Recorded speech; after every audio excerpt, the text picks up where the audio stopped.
संजय सिंह क्या कुछ कह रहे हैं, सुनवाते हैं आपको। भारतीय जनता पार्टी दिल्ली के अंदर हमारे पूर्वांचल के भाइयों का वोट कटवा रही है, यूपी बिहार के लोगों का वोट कटवा रही है, वर्षों से दिल्ली में रहने वाले लोगों का वोट कटवा रही है और ये एक प्रकार का चुनावी घोटाला करके चुनाव को जीतना चाहते हैं। और मैंने नाम पढ़ा था संसद में, राम सिंह जी का नाम पढ़ा था, राम जी का नाम पढ़ा था, छोटेलाल वर्मा का नाम पढ़ा था, सारे नाम पढ़े थे। और मैंने बीजेपी के राष्ट्रीय अध्यक्ष महोदय से पूछा था कि क्या ये लोग रोहिंग्या हैं, बांग्लादेशी हैं? क्योंकि बीजेपी के राष्ट्रीय अध्यक्ष ने कहा हम बांग्लादेशियों का नाम कटवा रहे हैं, रोहिंग्याओं का नाम कटवा रहे हैं, पूर्वांचलियों का नाम कटवा रहे हैं। तो 30-30 साल, 40-40 साल से दिल्ली में रहने वाले हमारे यूपी बिहार पूर्वांचल के भाई वो अपने ही देश में बांग्लादेशी हो गए। वो हमारा झारखंड का रहने वाला भाई, बिहार का रहने वाला, यूपी का रहने वाला, हम अपने ही देश में रोहिंग्या हो गए। और जब मैंने उनको रंगे हाथों पकड़ा भारतीय जनता पार्टी को और एक एक नाम मैंने पढ़ के बताए, तो उससे भारतीय जनता पार्टी बौखला गई। और आपने देखा होगा कि उसके बाद पूरे दिल्ली में इन्होंने एक अभियान चला दिया नाम कटवाने का, और इन्होंने कहा कि संजय सिंह को भी अब सबक सिखाना है। यह बहुत बोलता है, पूर्वांचलियों के हक में बोलता है, यूपी बिहार वालों के हक में बोलता है, इसको ही सबक सिखाओ पहले। तो उन्होंने क्या किया कि नई दिल्ली विधानसभा क्षेत्र में जहां के विधायक श्री अरविंद केजरीवाल जी हैं, वहां पर हमारी पत्नी अनीता सिंह जी का नाम कटवाने के लिए एप्लीकेशन दे दी। और एक बार नहीं दी, दो बार दे दी, 24 दिसंबर को और 26 दिसंबर को। हमारी पत्नी अनीता सिंह जी जौनपुर की रहने वाली हैं, ये भी पूर्वांचल से हैं।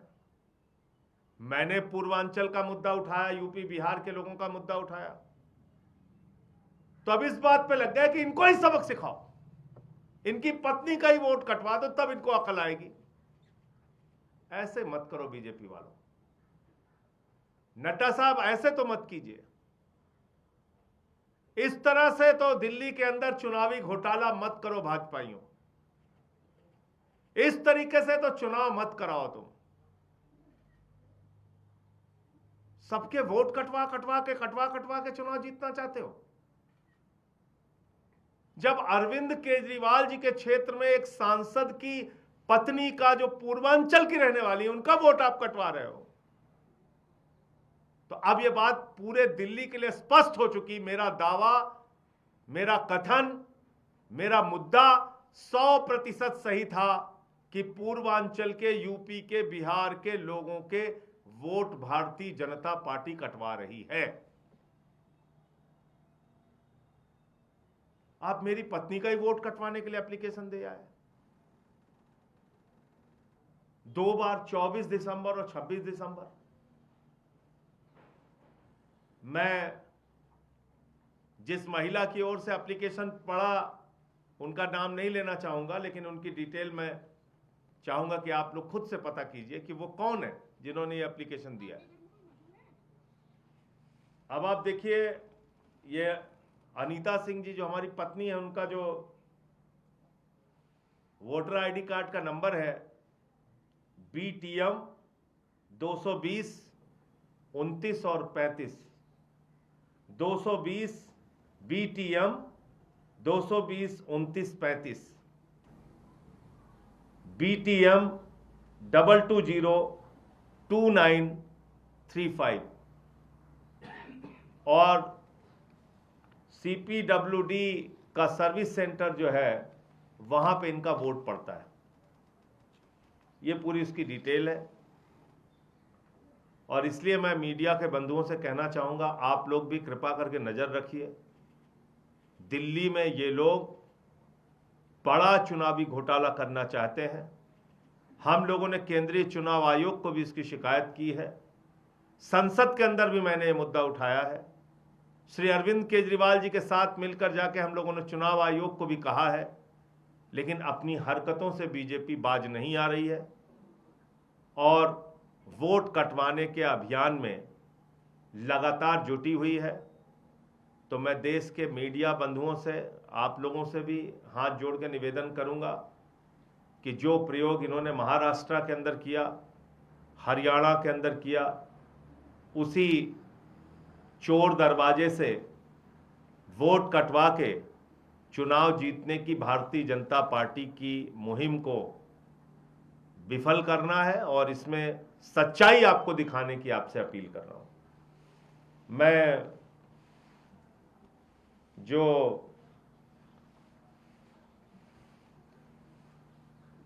मनोज तिवारी जी हैं, उनका एक महत्वपूर्ण बयान जरूर आपको सुनाना चाहूंगा। ये आप सुनिए।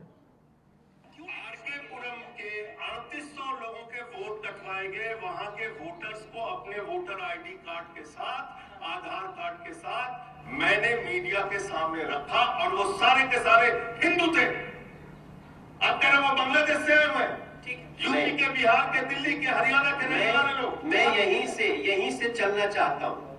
मैं यहीं से चलना चाहता हूँ जहां ये चले।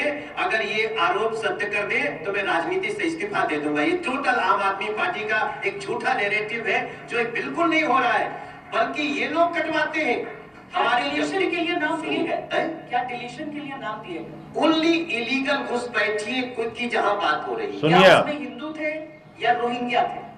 केवल रोहिंग्या जो बांग्लादेशी लोगों को, जिन नामों का ये जिक्र कर रहे हैं वो नाम कौन? ये तो देखो संजय जी, अरविंद केजरीवाल जी के, वो राजनीति से इस्तीफा देने की बात कर रहे हैं। हम आपको बोल मैं भी राजनीति से इस्तीफा दे दूंगा। आप चलिए, मैं कह रहा हूँ खुलेआम, मैं तुरंत इस्तीफा दे दूंगा अगर आप गलत एकदम गलत साबित हुआ तो। और आप 3800 लोगों के वोट डिलीट कराने के लिए इन्होंने एप्लीकेशन दिया जिसमें हिंदू है ना। अगर हिंदू है तो उनका नहीं करना चाहिए। ये सुन लिया आपने। ये मनोज तिवारी जी, भारतीय जनता पार्टी के जो सांसद हैं, वो कह रहे हैं कि जिसका एप्लीकेशन दे रहे हैं, जिनका नाम कटवाने के लिए हम लोग अभियान चला रहे भारतीय जनता पार्टी की ओर से, वो घुसपैठियां हैं, रोहिंग्या हैं, बांग्लादेशी हैं। और मैं चिल्ला चिल्ला के कह रहा हूं कि वो हिंदू हैं, यहीं के रहने वाले हैं, यूपी, बिहार, पूर्वांचल के लोग हैं। तो मैं आज मनोज तिवारी जी से पूछना चाहता हूं, क्या मेरी पत्नी जो पूर्वांचल की रहने वाली हैं, जौनपुर की, ये रोहिंग्या हैं, बांग्लादेशी हैं? कैसे इनका नाम कटवाने के लिए एप्लीकेशन पड़ी? कैसे पड़ी एप्लीकेशन? तो इसलिए भारतीय जनता पार्टी पूरी तरीके से दिल्ली में चुनाव हार रही है। इसलिए सारे गलत हथकंडे अपना के वो चाहते हैं चोर दरवाजे से घोटाला करके चुनाव जीतना। और इस बात से, इस घटना ने बीजेपी को बेनकाब किया है। और मैं समझता हूं कि चुनाव आयोग भी इस बात का संज्ञान लेगा कि ऐसे जो बड़े पैमाने पे वोट कटवाने की कोशिश की जा रही है और टारगेट करके आम आदमी पार्टी के वोटर्स को कटवाया जा रहा है। अब आप समझ सकते हैं कि जब मेरी पत्नी का ही वोट कटवाने के लिए एप्लीकेशन पड़ रही है, तो इसका मतलब कि आम आदमी पार्टी के वोटर्स को टारगेट करके पूरे दिल्ली में वोट कटवाया जा रहा है। आपके कोई प्रश्न आप पूछ सकते हैं। सर, आपको ये कैसे पता चला कि इनका वोट कटवाने की एप्लीकेशन दी गई है? दूसरा कि इसके पीछे बीजेपी है, इसका कैसे? देखिए, इस पूरे अभियान में भारतीय जनता पार्टी के कितने कितने लोगों ने एप्लीकेशन कहां कहां दी है, उसकी भी डिटेल हम आपके सामने रख चुके हैं। इसलिए मैंने कहा कि जिन्होंने एप्लीकेशन दिया है, मैं उनका नाम आपके सामने नहीं लूंगा। मेरी पुख्ता जानकारी है, 100% जानकारी है कि 24 दिसंबर और 26 दिसंबर को एप्लीकेशन दी गई वोट कटवाने के लिए। जिसमें अनीता सिंह जी का नाम है, जिनकी डिटेल मैंने आपके सामने पढ़ के बता दिया। और जिन्होंने एप्लीकेशन दी है, थोड़ा आप लोग भी मेहनत कीजिए, पता कीजिए कहाँ की हैं, कब, क्यों। भाई जब ये वहाँ रह रही हैं, आप लोग भी आते हैं मीडिया से कभी बाइट लेने, आप देखते होंगे पत्नी वहाँ रह रही हैं हमारी,